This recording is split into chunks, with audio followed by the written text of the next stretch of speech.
All right, we're live. So, s- little celebration. We just got off of PEFI 5. I haven't had a chance to have our official celebration with PEFI 4, but both have closed their very first deals. I got the good merger thing up. I feel like maybe I'll switch that because we're talking more about PEFI today. So very excited. I hadn't talked about PEFI in a while. We've been, just so much has been happening with Good Merger. I'm very excited about that. We are, basically making a connection that is being financed by Fiji. That is going to allow us to just finance more deals. So, bottom line is, if you're interested, if you have financing, we talk a lot about the brokering on Good Merger, but you can use this email if you're looking for financing. We just have a lot of different options. So, we talk about PEFI from the standpoint of you becoming a part of PEFI and us taking you step by step to build a fund. One of the things that I love is, just more people are talking about funds. I was at Bridger Pennington's event recently.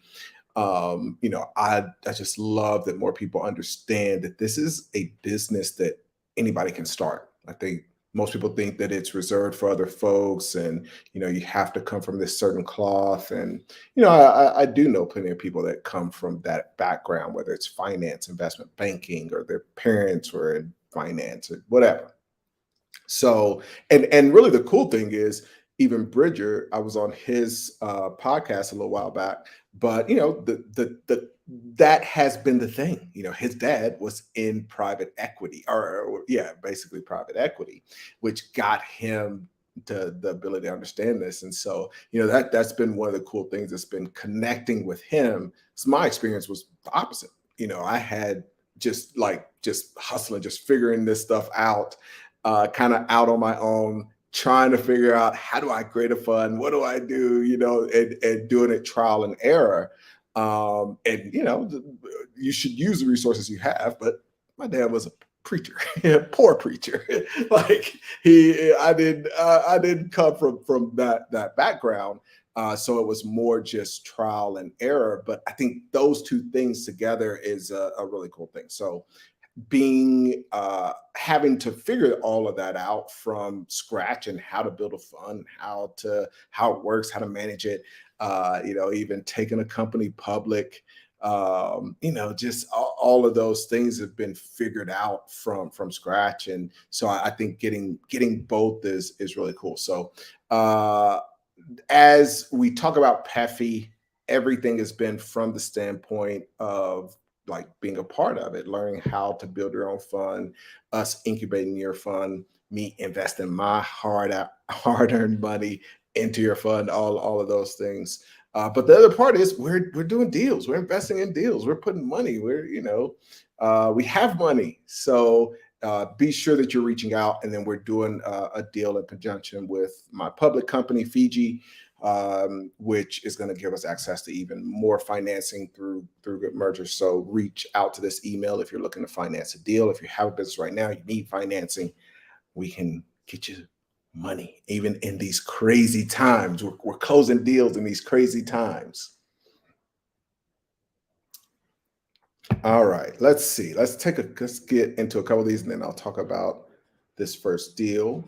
You know what? I may even bring somebody on if you want to pop on today. Let's see if this. I hadn't done this before. I hadn't done this before. We'll take a look and we'll see if we let somebody come on. If it goes well, I may could do it in the future. But we'll do a couple of these. Actually, I'll share this first, just because I'm not sure of everybody how this goes out. All right. So if you want to pop on this, that last thing is going to be annoying to type in, but that's what you can pick. And then I'll basically show your face.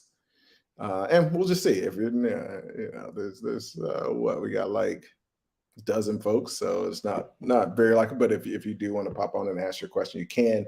Otherwise, just put it in the comments, and I will definitely answer it, and we'll get into today's topic. Ed Bowler popped in. What's up, Mr. Bowler? Thank you for coming in. Just says, "What's up, Big Ace?" Yes, this is yeah. So definitely check out number one the podcast, Bridges Podcast. You got some free fun training. I'm not even sure if I went through, but I just yeah, I'm a fan of Bridgers, so definitely check it out. Theodore, if you have the link to this free training, pop that in. I'll pop this up here for folks.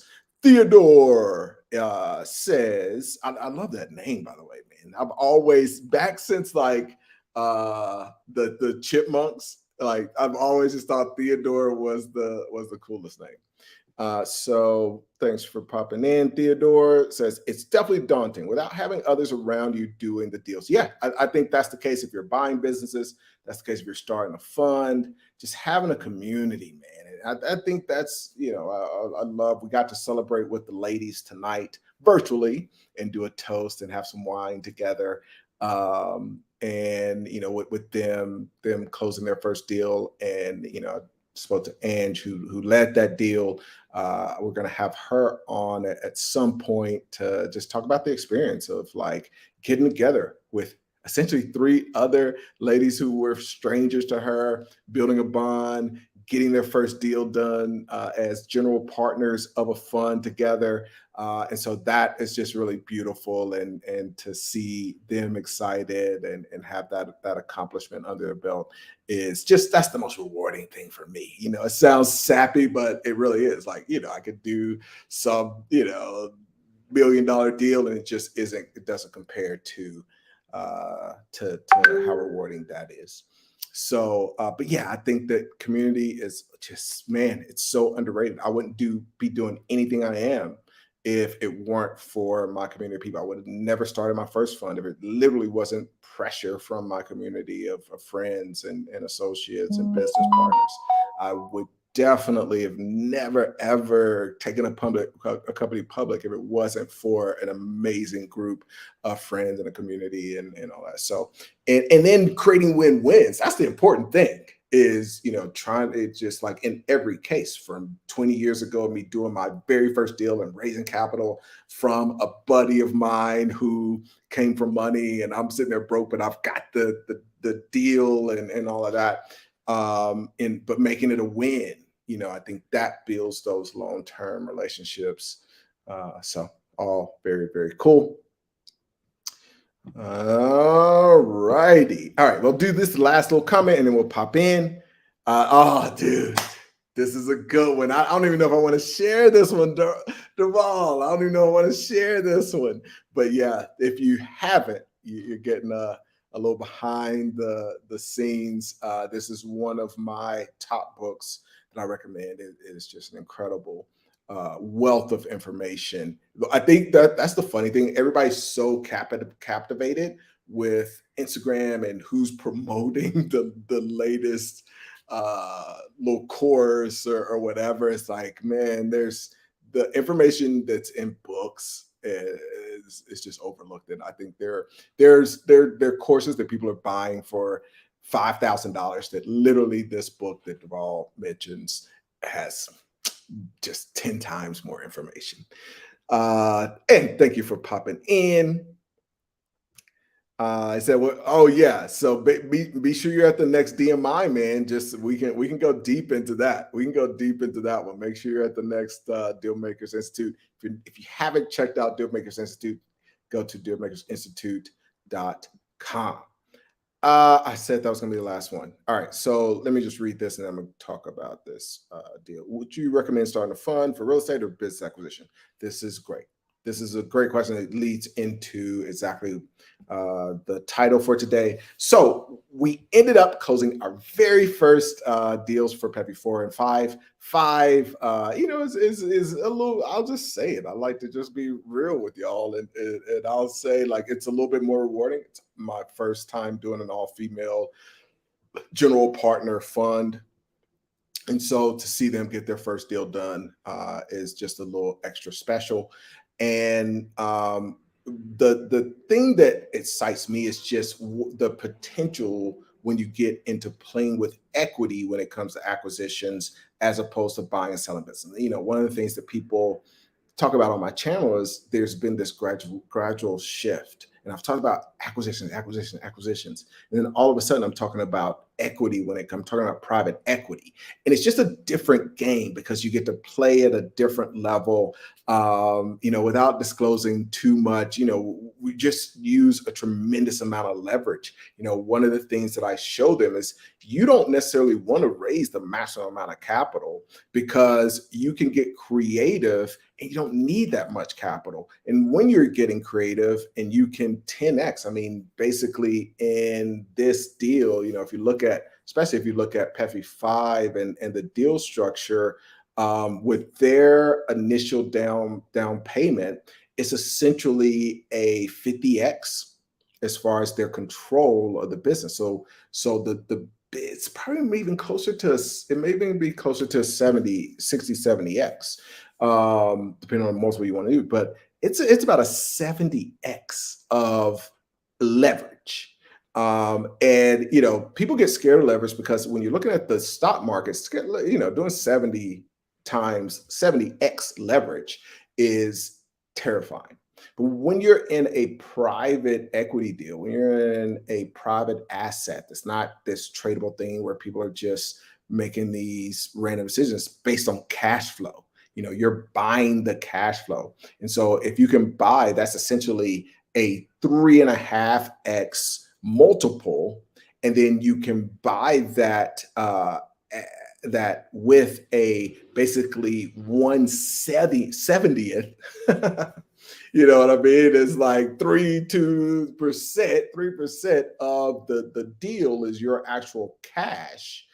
Now, when you make an impact on that business, or you're able to do some of the things that we get into in detail with joint ventures and all that, that becomes just this powerful strategy. So let's talk about real estate funds compared to business funds. Like when I'm in a bunch of real estate funds, small real estate funds, and my partner who's in my funds does real estate funds as well. It's just a totally different thing. It is great long term for moderate returns. You're not going to get a 70x leverage on a real estate deal. But the biggest thing is what you can do with that asset. So let's say we do a $3 million deal. So you go out, you buy a $3 million piece of, or you put down $3 million on a $10 million piece of real estate. That's amazing. And the thing is, like, maybe over the next 10 years, that may double max. It's like, it's not going to double in a year. It's not going to double in 5 years. But if you have an amazing property, it may double in 10. If you're just to average, most, that's still incredible. But most, you're going to double the value of that in 20 years, whatever. With a business, as opposed to a piece of real estate, you could double that business in, you take 3 million, let's say you don't use any leverage and you're just getting it at the same deal at 10. You could, if you're buying, you want to filter the deal based on what you're going to be able to impact. And that is the major difference, is that you could take that business and make it worth a $20 million or $30 million business if you got the right plan. You understand the private equity strategies that we spend 90 days kind of training on. That can be done in a year. And that's one of the things. So one of the reasons that we don't even go up to 10, we really focus on deals that are lower than 5, is that very reason. Like, people are like, oh, why do you like the small deals? Why do you want? It's ROI. Like, ROI is the name of the game.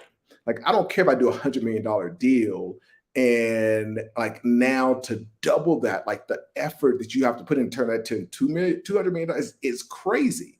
But if I can have a bunch of different funds and they're all, if I have like, my goal is like I want to have 100 funds, they're all doing $2 million deals, and then they're doubling them in 1 year. That's the difference in the game. It's a beautiful, beautiful game. If you want to play it, go to acechapman.com. We'll help you start your first fund. If you need access to financing, hit broker at goodmerger.com. If you're interested in learning the game, playing the game as a merger specialist, also hit broker at goodmerger.com. And I'll have Angela on soon, who I am very proud was the lead on PEFI first deal. And for you PEFI 4 folks, we'll definitely be celebrating as well coming up on our next call. All right. Have a great night.